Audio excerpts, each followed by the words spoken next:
बच्चों, पिछली कक्षा में हमने भारत की स्थलाकृति पर चर्चा की और उसमें हमने देखा कि भारत की स्थलाकृति में बहुत ज़्यादा भिन्नता जो है वो हमें देखने को मिलती है। जैसे कहीं पर ऊंची ऊंची पर्वत श्रेणियां हैं, तो कहीं पर तटीय मैदान हैं, कहीं पर पठार है, तो कहीं पर मरुस्थल की स्थिति है, कहीं घने वनस्पति आच्छादित क्षेत्र हैं, तो कहीं पर उपजाऊ मैदान है। ये सभी का जो प्रभाव है ये यहाँ पर जलवायु पर पड़ता है। आज हम चर्चा करेंगे जलवायु पर। बच्चों, जरा सोचिए कि जब ठंड के मौसम होते हैं तो इन सर्दियों के मौसम में आपको स्वेटर पहनने की ज़रूरत क्यों पड़ती है, या रात में आपको ब्लैंकेट ओढ़ने की ज़रूरत क्यों पड़ती है। या फिर यही जब मौसम गर्मियों के होते हैं तो आप विचार कीजिए कि आप हल्के या सफ़ेद रंग के वस्त्र ही क्यों पहनते हैं। या वर्षा जो है वो आपके जुलाई अगस्त महीने में ही क्यों होती है। ये हमारे लिए एक विचारणीय प्रश्न है और इसी चीज़ को हम देखते हैं। इसी संदर्भ में हम थोड़ा और आगे बढ़ें तो हम देखते हैं कि जब गर्मियों के मौसम होते हैं तो पूरा संपूर्ण जो हमारा उत्तरी भारत है, गंगा के पूरे उत्तरी मैदान में हम देखते हैं कि लू चलने लगती है। और वहीं जब सर्दियों के मौसम होते हैं तो हम देखते हैं कि शीतलहर से भी काफ़ी लोग जो हैं मर जाते हैं। तो इतनी तेज गर्म हवा और उतनी ही ठंडी हवा, ऐसा क्यों? आप इस पर भी विचार कीजिए कि ऐसा ही भारत के और किन क्षेत्रों में होता है, गंगा के या हम कहें उत्तरी मैदानी इलाके के अलावा और ऐसा किस क्षेत्र में इस प्रकार की जो घटनाएं हैं वो होती हैं। दूसरी चीज़ हम देख रहे हैं कि जो भारत का उत्तर पूर्वी राज्य है मेघालय, तो मेघालय में एक दिन में जितनी वर्षा हो जाती है वहीं भारत के ही दूसरे क्षेत्र हम देखते हैं जो राजस्थान का जैसलमेर इलाका है। इस जैसलमेर में जितनी वर्षा मेघालय में एक दिन में होती है उतनी ही वर्षा यहाँ पर 10 वर्षों में दर्ज की जाती है। इतनी भिन्नता, ऐसा क्यों? इसके साथ ही हम देखते हैं कि जब दिसंबर का महीना होता है तो दिसंबर के महीने में जो जम्मू कश्मीर राज्य है, इस जम्मू कश्मीर के जो द्रास नामक स्थान पे जो तापमान है वो -45 डिग्री सेल्सियस तक पहुंच जाता है। लेकिन उसी दिसंबर की ही रात में हम देखेंगे कि भारत के दूसरे छोर पर तमिलनाडु की राजधानी जो चेन्नई है, वहाँ पर जो रात का टेम्परेचर है वो 20 से 25 डिग्री सेंटीग्रेड होता है। तो तापमान में इतनी भिन्नता क्यों? इसके साथ ही कभी हम ये महसूस करते हैं, मतलब हवाओं की दिशा में परिवर्तन को भी हम महसूस करते हैं। जैसे कभी पूर्व या उत्तर पूर्व से हवा चल रही होती है और कभी हमें ये महसूस होता है कि हवा जो है वो पश्चिम या दक्षिण पश्चिम से चल रही है। तो ये सभी जो परिवर्तन एक स्थान से दूसरे स्थान पर हमें देखने को मिलते हैं, या फिर जो हमने पहले चर्चा की कि ऋतुओं के अनुसार जो ये परिवर्तन या हमें अलग अलग चीज़ों की, अलग अलग कपड़ों की आवश्यकता महसूस की जाती है, ऐसा क्यों? तो ये सब जो है वो किसी स्थान की वायुमंडलीय अवस्थाओं पर डिपेंड करती है और ये वायुमंडलीय अवस्थाएं ही जो हैं वो किसी स्थान के मौसम और जलवायु का निर्धारण करती है। अब हमने कहा मौसम और जलवायु, आज हमारा चैप्टर भी यही है, जलवायु। इस जलवायु पर ही हम पूरी विस्तृत चर्चा करेंगे कि भारत की जलवायु कैसी है और उस पे इतनी सारी जो भिन्नताएं अभी हमने देखी उस पर भी हम विस्तृत चर्चा करेंगे कि ऐसा क्यों होता है। तो बच्चों, हम जब बात करते हैं मौसम, या हम सामान्य दिनचर्या में भी बोलचाल में ये शब्द उपयोग करते हैं कि अभी गर्मी का मौसम है, अभी वर्षा ऋतु है या अभी शीत ऋतु है। तो ये मौसम क्या होता है? मौसम जो है वो किसी स्थान की लघु अवधि मतलब छोटे समय की वायुमंडलीय अवस्थाओं का परिचायक होती है। अब वो वायुमंडलीय अवस्थाएं क्या होंगी? जैसे आप इसे एक छोटे से एग्जाम्पल से समझ सकते हैं। हम किसी दिन में हम लघु अवधि की बोल रहे हैं, मतलब लघु अवधि की जो वायुमंडलीय अवस्थाएं होती हैं उसमें हम एक दिन में, कुछ घंटों में या हफ्तों में भी परिवर्तन जो है वो महसूस करते हैं। अब ये वायुमंडलीय अवस्थाएं क्या होती हैं?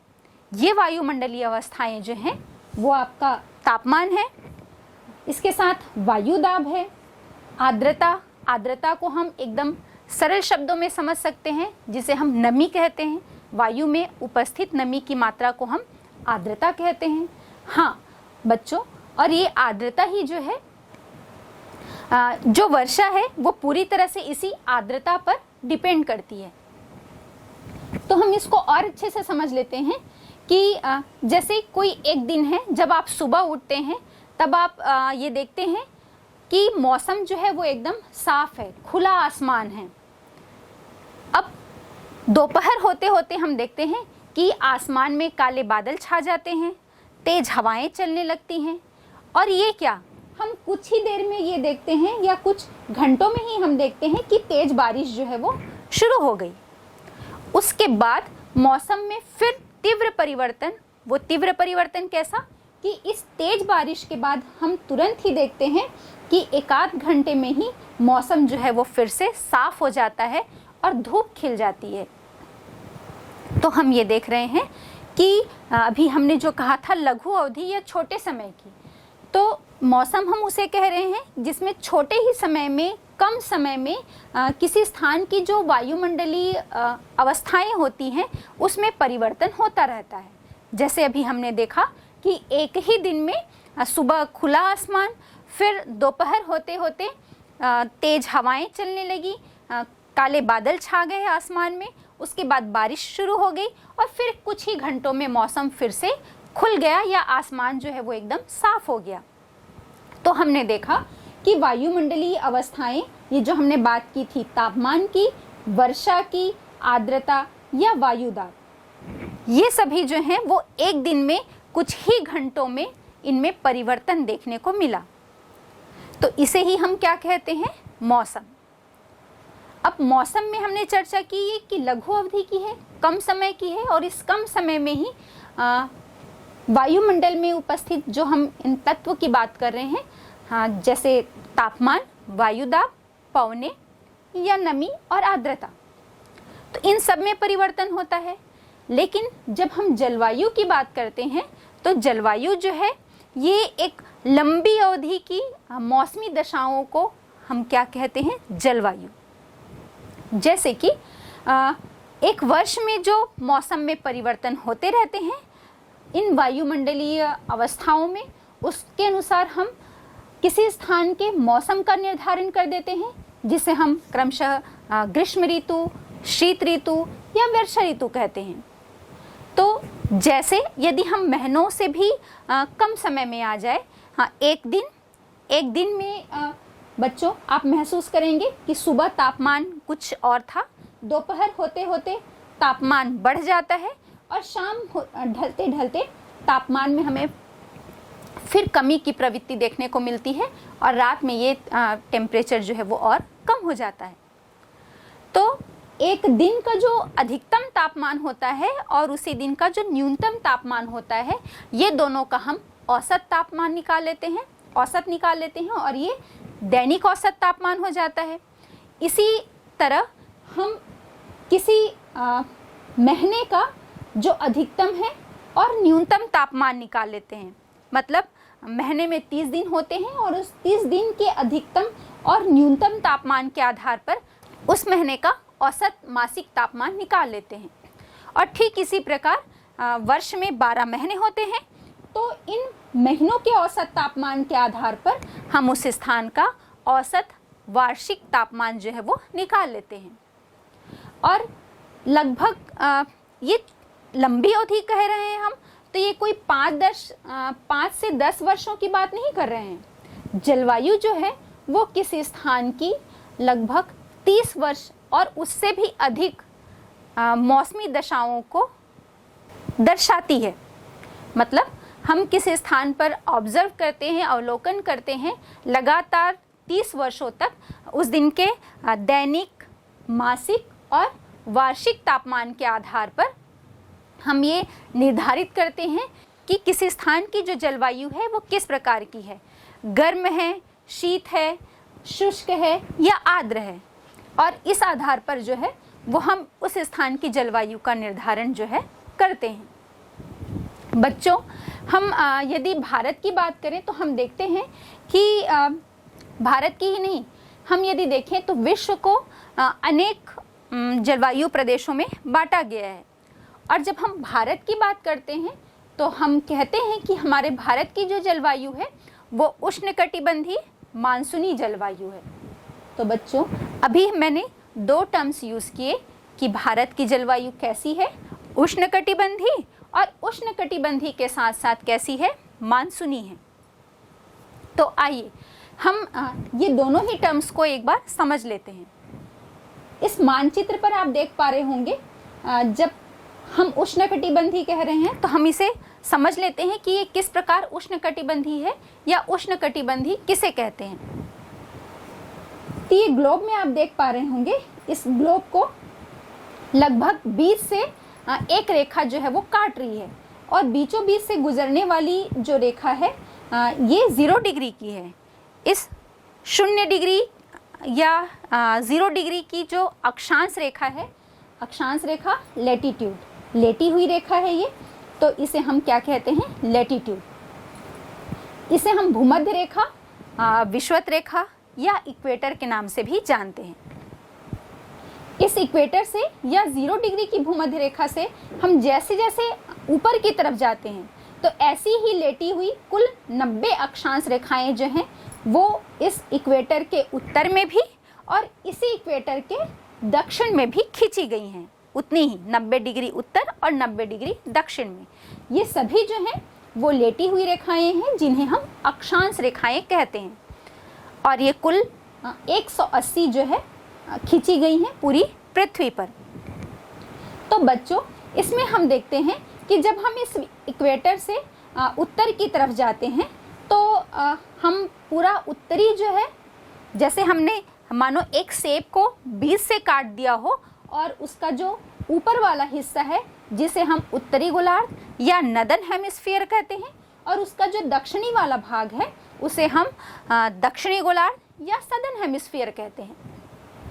अब इसी में एक चीज़ आप और देखेंगे कि जैसे 0 डिग्री है, ऐसी ही कुछ वैल्यू की जो है और इम्पॉर्टेंट हमारी लैटिट्यूड्स हैं, जैसे कि 23.5 डिग्री उत्तरी अक्षांश और 23.5 डिग्री दक्षिणी अक्षांश।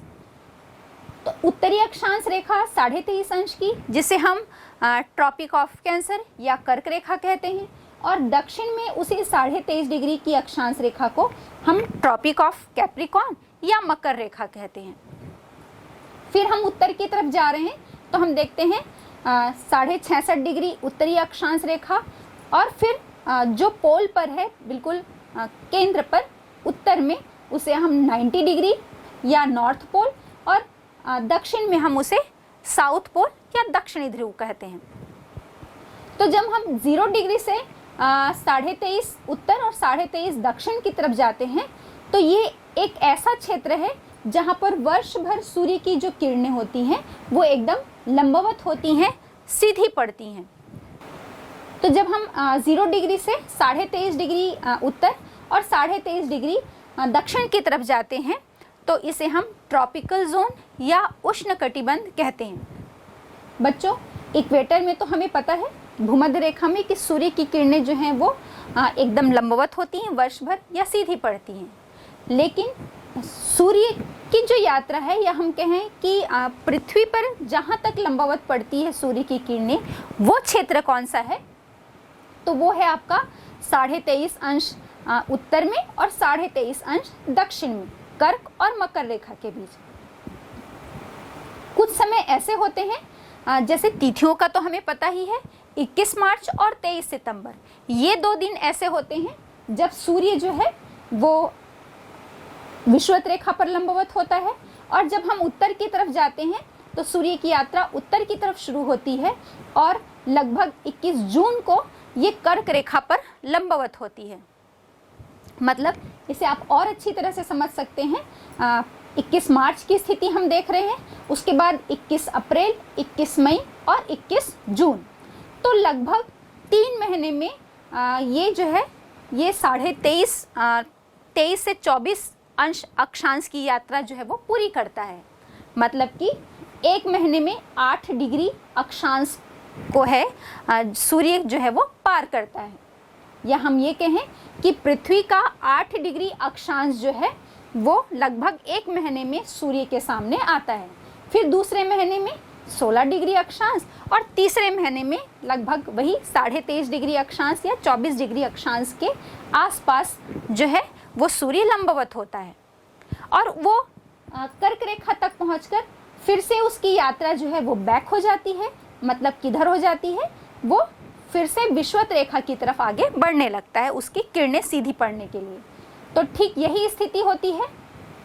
21 जून पर ये कर्क रेखा पर लंबवत है और उसके बाद फिर 23 सितंबर की जो स्थिति है वो फिर से भूमध्य रेखा पर लंबवत होता है और इसकी यात्रा आगे बढ़ती है मकर रेखा की तरफ। और 23 सितंबर के बाद 21 दिसंबर की तिथि को ये मकर रेखा पर लंबवत होता है। तो ठीक वैसे ही जैसे भूमध्य रेखा और कर्क रेखा के बीच में लगभग 23 से 24 डिग्री अक्षांश को पार करने में लगने वाला समय 3 महीने का, वही 3 महीने जो हैं वो आपके भूमध्य रेखा से मकर रेखा तक की दूरी को तय करने में लगते हैं। मतलब हर महीने में 8 डिग्री अक्षांश जो है वो सूर्य के सामने आता है।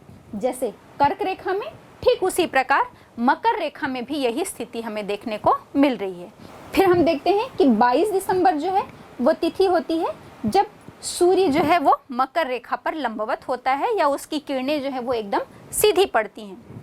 तो हम क्या देख रहे हैं कि ये दो कर्क और मकर रेखा तक ही सूर्य की किरणें जो हैं वो लंबवत होती हैं, सीधी पड़ती हैं, अधिक प्रकाश मिलता है। इसलिए ये जो जोन है या ये पेटी जो है वो ट्रॉपिकल जोन के अंतर्गत आती है, जिसे हम उष्णकटिबंध कहते हैं। इसके उत्तर या दक्षिण में यदि हम जाते हैं तो हम देख रहे हैं कि चूंकि हमारी पृथ्वी गोल है, एक कारण ये भी है और दूसरा कारण इसका ये भी है कि ये अपने अक्ष पर 23.5 अंश जो है वो झुकी हुई है। इस कारण से जैसे जैसे ध्रुवों की तरफ बढ़ते जाते हैं तो हम क्या देख रहे हैं कि सूर्य की किरणें जो है वो एकदम तिरछी होती जाती हैं। ऊर्जा की मात्रा, उतनी ही ऊर्जा की मात्रा अधिक क्षेत्र में मिलती है, लेकिन तापमान जो है वो कम होता है। तो इसके ऊपर यदि हम जाते हैं कर्क और मकर रेखा के और उत्तर और दक्षिण में लगभग 66.5 डिग्री अक्षांश तक जब हम बढ़ते हैं तो उस जोन को हम कहते हैं टेम्परेट जोन या शीतोष्ण कटिबंध। शीत और उष्ण, ना बहुत ज़्यादा ठंडी ना बहुत ज़्यादा गर्म। फिर जैसे ही हम 66.5 डिग्री से उत्तर की तरफ नॉर्थ पोल में 90 डिग्री तक जाते हैं और ठीक वैसे ही दक्षिण में भी जब हम आते हैं साउथ पोल की तरफ 90 डिग्री में 66.5 से 90 डिग्री तक, तो हम देखते हैं कि हम उसको फ्रिजिड जोन या शीत कटिबंध जो है वो कहते हैं, क्योंकि यहाँ पहुँचते तक सूर्य की किरणें जो है वो एकदम तिरछी हो जाती हैं और तापमान की मात्रा जो है वो बहुत कम रह जाती है। इतनी कम रह जाती है कि आप इस चीज़ को अनुभव कर सकते हैं। जैसे सूर्योदय होता है हमारे क्षेत्र में, जब सूर्योदय होता है और उस सूर्योदय की स्थिति के समय जो तापमान हमें मिलता है, ठीक उसी प्रकार का जो तापमान है, उतनी ही तिरछी किरणें जो हैं वो उन दोनों ध्रुवों के आसपास तक पड़ती हैं। मतलब 66.5 से ऊपर, और वैसा ही दक्षिणी गोलार्ध में भी, और उतना ही कम तापमान वहाँ पर मिलता है। तो इसके साथ ही हमको एक बात और समझनी होगी कि जब हमने 21 जून और 22 दिसंबर की बात की तो हमने देखा कि जब सूर्य उत्तरायण है मतलब जब इक्वेटर से उत्तर की तरफ उसकी यात्रा चलती है कर्क रेखा तक में, तो हम उसे कहते हैं कि सूर्य की उत्तरायण की स्थिति है। मतलब सूर्य उत्तरी गोलार्ध पर लंबवत चमक रहा है। लेकिन जब उसकी मकर रेखा तरफ की यात्रा होती है, भूमध्य रेखा से मकर रेखा तरफ, तो हम उसे कहते हैं कि सूर्य की स्थिति दक्षिणायन है। दक्षिणायन है मतलब सूर्य की जो लंबवत किरणें हैं या उसका जो लंबवत प्रकाश है वो दक्षिणी गोलार्ध में पड़ रहा है, तो जिससे हम कहते हैं कि अभी उसकी स्थिति दक्षिणायन है। तो जो ऋतुओं में परिवर्तन होता है ना, जिसे हमने अभी थोड़ी देर पहले ही बात की थी कि हमें दिसंबर जनवरी के महीने में, नवंबर दिसंबर और जनवरी के महीने में हमें स्वेटर पहनने की ज़रूरत क्यों पड़ती है, या जो अप्रैल और मई का महीना है उसमें हम क्यों कोशिश करते हैं कि हम हल्के या सफ़ेद रंग के ही वस्त्र पहने, या फिर जुलाई अगस्त के महीने में ही क्यों वर्षा होती है। तो ये सबका उत्तर यहीं पर है। जबकि हम देखेंगे सूर्य उत्तरी गोलार्ध पर सीधा होता है तो हमें लंबवत प्रकाश मिल रहा है, लंबवत किरणें मिल रही है, अधिक तापमान मिल रहा है, दिन की अवधि बड़ी है। दिन की अवधि बड़ी इसलिए है कि सूर्य का प्रकाश जो है वो अधिक समय तक हमारे उत्तरी गोलार्ध को मिल पा रहा है, जिसके कारण यहाँ पर तापमान भी अधिक होता है और जिसे हम कहते हैं कि हमारे उत्तरी गोलार्ध में ग्रीष्म ऋतु है या गर्मी का मौसम है। लेकिन ठीक उसी समय हम देखेंगे दक्षिणी गोलार्ध में कोई व्यक्ति अगर ऑस्ट्रेलिया में रह रहा है तो वो उसके उस क्षेत्र में वो कहेगा कि हमारे यहाँ शीत ऋतु है, क्योंकि तब सूर्य की जो किरणें हैं जब नदर्न हेमिस्फीयर में लंबवत हैं तो सदर्न हेमिस्फीयर में क्या स्थिति होगी, वहाँ पर ये किरणें जो हैं वो एकदम तिरछी होंगी, तो कम प्रकाश मिलेगा, दिन की अवधि छोटी होगी, जिसके कारण कम तापमान, कम प्रकाश, कम तापमान, और हम इसे कह रहे हैं कि शीत ऋतु है। ठीक इसके विपरीत जब सूर्य की स्थिति लंबवत होगी मकर रेखा पर तो हमारे यहाँ शीत ऋतु होगी, लेकिन मकर रेखा या दक्षिणी गोलार्ध के जो देश हैं वहाँ पर हम कहेंगे कि वहाँ पर ग्रीष्म ऋतु है। तो ऋतुओं या मौसम में परिवर्तन जो है वो कुछ इस प्रकार होता है। और बच्चों, इसी मानचित्र पर आप बहुत अच्छी तरह से देख पा रहे होंगे जो मैंने अभी ट्रॉपिकल जोन बताया आपको कि 0 से 23.5 डिग्री अक्षांश के बीच में हमारे देश की स्थिति है।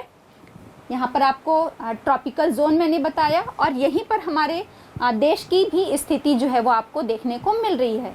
इसका कुछ हिस्सा जो है वो ट्रॉपिकल जोन में आ रहा है, लेकिन भारत का जो उत्तरी हिस्सा है वो आपके टेम्परेट जोन में आ रहा है, क्योंकि हमें पता है भारत का जो विस्तार है अक्षांशीय विस्तार वो 8 डिग्री 4 मिनट से 37 डिग्री 6 मिनट उत्तरी अक्षांश तक है। तो हम 23.5 अंश को क्या कह रहे हैं, 0 से 23.5 के बीच का ट्रॉपिकल जोन है, उष्णकटिबंध है। और जैसे ही हम 23.5 से उत्तर की तरफ जा रहे हैं 66 तक, तो हमारा उत्तरी विस्तार भारत का क्या है, 37 डिग्री 6 मिनट। तो ये जो बीच का क्षेत्र है या उसकी जो स्थिति है वो हम कह सकते हैं कि ये टेम्परेट जोन में आ रहा है। लेकिन हम क्या देख रहे हैं, इसका जो अधिकांश हिस्सा है कर्क रेखा जो है वो हमारे भारत के लगभग मध्य से होकर बीच से होकर गुजरती है, जो गुजरात में कच्छ के रण से लेकर मिजोरम तक फैली हुई है पश्चिम से पूर्व की तरफ। तो ये लगभग मध्य से होकर गुजर रही है और भारत का अधिकांश जो दक्षिणी हिस्सा है वो पूरा आपके उष्णकटिबंधीय क्षेत्र में आता है। तो इसलिए हमारे भारत की जलवायु कैसी है, उष्णकटिबंधीय, ट्रॉपिकल टाइप की है। लेकिन इसके साथ ही हमने कहा कि भारत की जलवायु उष्णकटिबंधीय और मानसूनी है, मानसूनी प्रकार की है। तो मानसूनी कैसे हो गया, हम देखते हैं हमारे भारत के उत्तर में उत्तरी पर्वतीय श्रेणी, जिसे हम हिमालय पर्वत श्रेणी कहते हैं, इसका विस्तार है। और बच्चों, इसके उत्तर में हम जाते हैं तो तिब्बत, चीन और ये आपका साइबेरिया वाला क्षेत्र जो है वो हमें नज़र आ रहा है। साइबेरिया हमें पता है विश्व का सबसे बड़ा देश है। और इसके साथ ही साथ हम देखेंगे कि साइबेरिया का जो पूर्वी हिस्सा है वो एशिया के अंतर्गत आता है और इसका जो पश्चिमी हिस्सा है वो यूरोप के अंतर्गत आता है।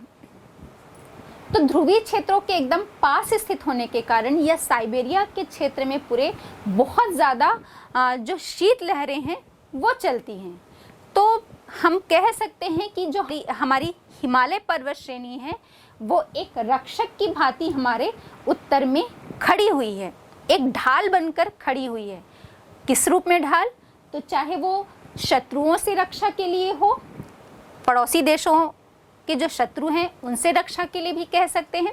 और दूसरी चीज़, जलवायु के संदर्भ में जब हम बात करते हैं तो ध्रुवीय या साइबेरिया वाले क्षेत्र से आने वाली जो इतनी ठंडी शीत लहरें हैं उनसे भी ये हमारी रक्षा करती है।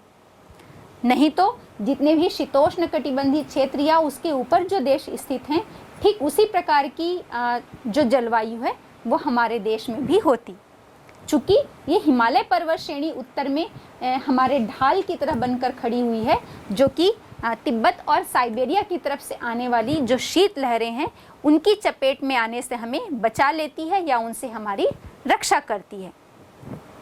इसके साथ ही साथ हम देखेंगे कि ये जो तीन ओर से समुद्र से घिरा हुआ है और उत्तरी जो क्षेत्र है वो पूरा स्थलीय रूप है, स्थल भाग से घिरा हुआ है, तो उसके कारण हम देख रहे हैं कि ताप और दाब की स्थिति में भी जो है वो हमको अंतर देखने को मिलता है। और इस कारण हम कह रहे हैं कि जो हमारा उत्तरी क्षेत्र है वो शीतोष्ण कटिबंध में आते हुए भी उसकी जो विशेषता है वो उष्णकटिबंधीय जलवायु वाली है। और चूंकि तीन ओर से समुद्र से घिरे हुए स्थिति के कारण और उत्तरी क्षेत्र में पूरे स्थल भाग से घिरे होने के कारण इसमें ताप और दाब में परिवर्तन के फलस्वरूप हम कह सकते हैं कि हवाओं की दिशा में भी जो परिवर्तन है वो देखने को मिलता है। थोड़ी देर पहले ही हमने बात की थी कि कभी हमें महसूस होता है कि हवाएं जो हैं वो पूर्व या उत्तर पूर्व से आ रही हैं, फिर कभी हमें महसूस होता है कि जो हवाएं हैं वो पश्चिम या दक्षिण पश्चिम से आ रही हैं। तो ये इसी कारण होता है, स्थल और जल के स्वभाव के कारण। और हमारे भारत में ये जो स्थल और जल का वितरण है वहाँ पर ठंड और गर्मी के मौसम में हम देखेंगे ताप में भिन्नता हो जाती है और उसके साथ साथ ताप में अंतर के कारण दाब में भिन्नता देखने को मिलती है। और ये ताप और दाब में जो भिन्नता है वो हवाओं की दिशा में परिवर्तन लाता है। इसी कारण हम कहते हैं कि यहाँ पर मानसूनी जलवायु मिलती है। तो बच्चों, आप इसे बहुत अच्छी तरह से समझ गए होंगे कि हम क्यों कहते हैं कि हमारे भारत की जलवायु जो है वो उष्णकटिबंधीय और मानसूनी है। अभी मैंने मानसूनी कहा, तो ये मानसूनी शब्द का जो उद्भव कह सकते हैं, इसकी उत्पत्ति जो है ये अरबी भाषा के मौसिम शब्द से बना हुआ है। और मौसिम शब्द का जो शाब्दिक अर्थ है उसे मौसम कहते हैं। मतलब ऐसी हवाएं जो मौसम के अनुसार, ऋतुओं के अनुसार वर्ष में अपनी दिशा बदल देती है, जिसे हम मानसूनी हवाएं कहते हैं या मौसमी हवाएं कहते हैं। और ये जो अरब देश के नाविक थे, हम कह सकते हैं उनके द्वारा ही इसकी उत्पत्ति, उनके द्वारा ही ये नाम जो है वो दिया गया है। क्योंकि जब वो व्यापार के उद्देश्य से भारत के तटीय क्षेत्रों में आते थे तो वो क्या देखते थे, अपने पालदार, पहले तो पालदार नाव या जहाज चला करते थे जो हवाओं की दिशा का अनुसरण करने से तीव्र गति से चलते थे। अब हम ये देखते हैं कि जब ये अरब देश के जो नाविक हैं वो एक मौसम होता था जब अपनी जो जहाज है या नाव है उसको ये हिंद महासागर में उतार देते थे और हवाओं की जो दिशा थी वो दक्षिण पश्चिम होती थी। तो ये नाव जो है ये हवाओं की दिशा के सहारे ही भारत के तटीय क्षेत्रों पर पहुंच जाते थे और फिर 4 महीने वो अपना वहाँ पर व्यापार करते थे। और उसके बाद फिर से जब लगभग 6 महीने के आसपास, 4 से 6 महीने के बाद हवाओं की दिशा में जब फिर परिवर्तन होता था और हवाओं की जो दिशा है वो उत्तर पूर्व हो जाती थी, तो उन भारत के तटीय क्षेत्र के सहारे वो फिर से जहाज या नाव को अपने समुद्र में उतार देते थे और इन उत्तर पूर्वी हवाओं के सहारे आसानी से उनके नाव या जहाज जो हैं वो वापस अपने गंतव्य तक पहुंच जाते थे। तो हम कह सकते हैं कि शब्द की उत्पत्ति अरब देशों के नाविकों के द्वारा ही जो है वो दी गई है। और आप बहुत अच्छी तरह से समझ पा रहे होंगे कि ये उष्णकटिबंधीय या मानसूनी शब्द का जो हम उपयोग कर रहे हैं वो किस लिए है। अब बच्चों, ये उष्णकटिबंधीय और मानसूनी तो हम कह रहे हैं, लेकिन इसके बाद भी एक जो सामान्य प्रतिरूप हमने देखा अपने देश की जलवायु का, उसके बाद भी इसमें एकरूपता नहीं होते हुए जलवायु से संबंधित बहुत सारी भिन्नताएं स्पष्ट रूप में हमें देखने को मिलते हैं। तो आइए हम देखते हैं कि जो दो महत्वपूर्ण तत्व, जिसे हम तापमान और वर्षण, ये जो जलवायु के दो महत्वपूर्ण तत्व हैं, इस आधार पर हम देखेंगे एक स्थान से दूसरे स्थान के मौसम में हमें किस प्रकार की भिन्नता देखने को मिलती है। बच्चों, तो हम गर्मियों में जब गर्मियों की बात करते हैं, जब हम तापमान के संदर्भ में बात कर रहे हैं, तो हम देखते हैं कि गर्मियों के मौसम में जहाँ राजस्थान का जो मरुस्थल है, उस मरुस्थलीय इलाके के बहुत से क्षेत्रों में टेम्परेचर जो है वो 50 डिग्री सेल्सियस तक पहुंच जाता है। लेकिन वहीं हम देखेंगे कि गर्मी के मौसम में ही जम्मू कश्मीर में जो पहलगाम है, वहाँ पर तापमान 20 डिग्री सेंटीग्रेड ही होता है। वहीं हम एक और सर्दियों के मौसम की बात कर लें, तो सर्दियों के मौसम में भी हम देखेंगे जहाँ जम्मू कश्मीर का जो द्रास है, वहाँ पर जो तापमान है वो -45 डिग्री सेंटीग्रेड तक पहुँच जाता है। लेकिन जो केरल की राजधानी तिरुवनंतपुरम है, वहाँ पर हम देखेंगे कि तापमान जो है वो 22 डिग्री सेंटीग्रेड तक हो सकता है या रहता है, लगभग 22 से 25 डिग्री सेंटीग्रेड के आसपास। इसके साथ ही साथ हम देखेंगे कि कुछ जो क्षेत्र हैं, ये तो हम मौसम या ऋतुओं की बात कर रहे थे, इसके साथ हम देखेंगे कि जो कुछ क्षेत्र हैं वहाँ पर रात एवं दिन के तापमान में भी बहुत अधिक अंतर होता है। लेकिन वहीं पर हम देखेंगे कि बहुत ऐसे क्षेत्र हैं जहाँ दिन और रात के तापमान में भी बहुत डिफरेंस या अंतर जो है वो दिखाई नहीं पड़ता। जैसे कि हम देखेंगे कि जो थार का मरुस्थल है, राजस्थान में ही हम बात कर रहे हैं, तो थार के मरुस्थल में जो दिन का तापमान है वो 50 डिग्री सेंटीग्रेड तक पहुंच जाता है। लेकिन उसी दिन के रात के समय में हम देखेंगे कि यहाँ का जो तापमान है वो घटकर लगभग 15 डिग्री सेंटीग्रेड के आसपास ही रह जाता है। दूसरी ओर हम देखेंगे कि जो केरल या फिर अंडमान निकोबार, या हम किसी भी तटीय क्षेत्र की बात करें, जैसे केरल, अंडमान निकोबार हो गया, या चेन्नई की हम बात कर लें, तो ये सब ऐसे क्षेत्र हैं जहां दिन और रात के तापमान में कोई बहुत ज़्यादा अंतर जो है वो असमानता देखने को नहीं मिलती। जैसे दिन में अगर तापमान वहाँ पर 25 डिग्री सेंटीग्रेड है, तो रात का भी जो तापमान है वो लगभग 23 से 24 डिग्री सेंटीग्रेड ही रहता है। तो हम क्या देख रहे हैं, दिन का जो अधिकतम और न्यूनतम तापमान है एक दिन का, उसमें बहुत ज़्यादा डिफरेंस नहीं मिलता एक जगह, और एक जगह उसी समय या उसी दिन के रात और दिन के तापमान में हम देखेंगे कि बहुत ज़्यादा डिफरेंस या अंतर देखने को मिलता है। तो हम दैनिक तापमान में भी जो भिन्नता है वो देख रहे हैं, और मौसम के अनुसार भिन्नता तो हमने देखी ही कि पूरा भारत के ही एक क्षेत्र से दूसरे क्षेत्र में हम देख रहे हैं कि इस तापमान में बहुत ज़्यादा वेरिएशन हमें मिलते हैं। ये तो हो गई तापमान की बात। आइए अब हम देखते हैं वर्षा की स्थिति पर नज़र डालें। तो जब हम वर्षा की स्थिति पर नज़र डालते हैं तो हम देखते हैं कि वर्षण के रूप और प्रकार दोनों में ही अंतर देखने को मिलता है। सिर्फ इसके रूप और प्रकार में ही नहीं, इसके साथ ही साथ हम देखेंगे कि इसकी मात्रा और ऋतु के अनुसार भी इसमें हमको भिन्नता जो है वो देखने को मिलती है। जैसे कि रूप की हमने बात की, वर्षा के रूप की, तो हम देखेंगे कि हिमालय के पर्वतीय क्षेत्रों में, ऊंचे पर्वतीय क्षेत्रों में वर्षा जो है वो हिमखंड के रूप में होती है, लेकिन बाकी क्षेत्रों में हम देखेंगे तो वर्षा के रूप में होती है। यही वार्षिक वर्षण में भी भिन्नता जो है वो हमें देखने को मिलती है। जैसे हम मेघालय की बात कर लें, तो मेघालय में हम जहाँ देख रहे हैं कि 400 सेंटीमीटर वर्षा होती है, वहीं राजस्थान का जो एकदम पश्चिमी इलाका है, मरुस्थली जो इलाका है, वहाँ पर लगभग 10 से 12 सेंटीमीटर ही वर्षा देखने को मिलती है। तो हम क्या देख रहे हैं कि वर्षा का रूप, कहीं पर हिम के रूप में वर्षा हो रही है, तो कहीं वर्षा के जल के रूप में वर्षा हो रही है। वितरण भी देख रहे हैं, कहीं पर एक जगह 400 सेंटीमीटर वर्षा मिल रही है तो दूसरी जगह मात्र 10 से 12 सेंटीमीटर ही वर्षा देखने को मिल रही है। चाहे हम राजस्थान के इलाके में चले जाएं या हम लद्दाख में ही चले जाएं, तो तो वहाँ पर भी हमें यही स्थिति देखने को मिलती है। इसके साथ ही साथ हम देखेंगे कि देश का जो अधिकांश हिस्सा है, पूरे देश का अधिकांश जो हिस्सा है वो लगभग जून से सितंबर के बीच में अधिकतम वर्षा प्राप्त करता है। मतलब पूरे भारत में जितनी बारिश होती है उसका 90% जो हिस्सा है वो जून से सितंबर के बीच में प्राप्त की जाती है। लेकिन वहीं कुछ क्षेत्र ऐसे भी हैं जो कि जैसे हम बात कर लें तमिलनाडु का जो अधिकतर इलाका है वहाँ पर हम देखेंगे कि अक्टूबर और नवंबर में सबसे ज़्यादा बारिश होती है।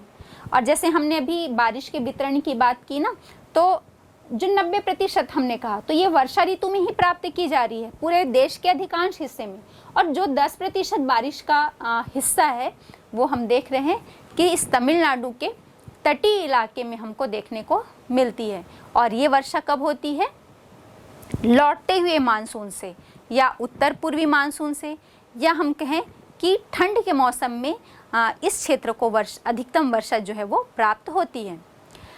अब इसके साथ ही साथ हम देखेंगे कि देश की जो स्थलाकृतिक बनावट है इसके कारण भी हमें तापमान में अंतर देखने को मिलता है।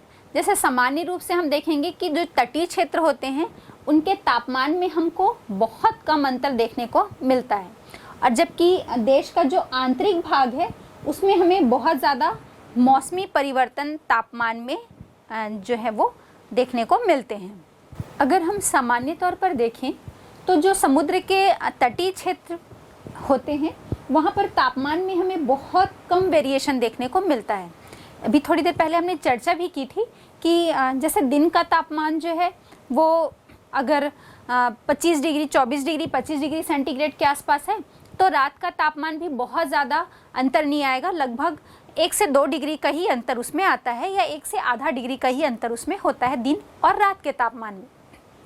वहीं हम अगर मौसम के अनुसार भी देखें तो हम ये देखेंगे कि गर्मी या ठंड के मौसम में भी तापमान में उसमें बहुत ज़्यादा वेरिएशन नहीं होते। लगभग 3 से 4 डिग्री ही तापमान का वेरिएशन उसमें देखने को मिलता है। जैसे कि अगर ग्रीष्म ऋतु में वहाँ पर 24 से 25 डिग्री सेंटीग्रेड तापमान हो रहा है, तो ठंड के मौसम में देखा जाएगा कि लगभग 21 से 22 डिग्री सेंटीग्रेड ही तापमान रहेगा। इसके साथ ही हम एक और जलवायु संबंधी विशेषता हम अपने भारत में देखेंगे कि जैसे जैसे वर्षा के संबंध में है, अगर हम मैदान के पूर्व से पश्चिम की तरफ बढ़ते जाते हैं तो हमें वर्षा की मात्रा जो है वो कम देखने को मिलती है। मतलब इस मैदान के पूर्वी हिस्से में जो है वो बारिश अधिक होगी, और उसके बाद जैसे जैसे हम पश्चिम की तरफ बढ़ते जाएंगे तो हमें वर्षा की मात्रा में क्रमशः कमी देखने को मिलती है।